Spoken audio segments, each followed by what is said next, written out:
The historic State Library in the Old State Capitol reminds our guests of the educational resource that Abraham Lincoln found in the Capitol building during the 20 years that he worked here prior to his presidency.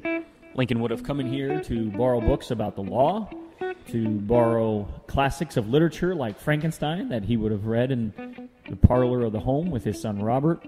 And he also came in here to borrow books that enabled him to craft speeches that would help him appeal to audiences as he debated issues of freedom and territorial expansion with politicians such as Stephen Arnold Douglas.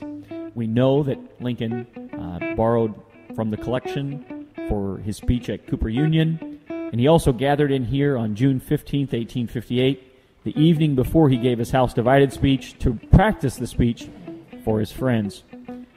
The Historical Library is a great reminder of Lincoln's love of borrowing books.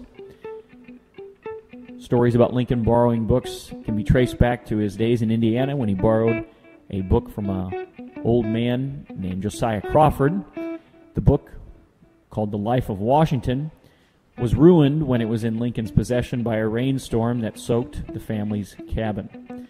Lincoln had to work for 3 days pulling hay to work off the cost of the book.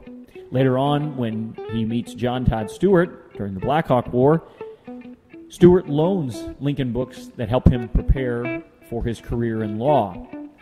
And again, during his time in Springfield, Lincoln would have been in this building to borrow classics of literature, books about law, and books that helped him prepare for his public speeches.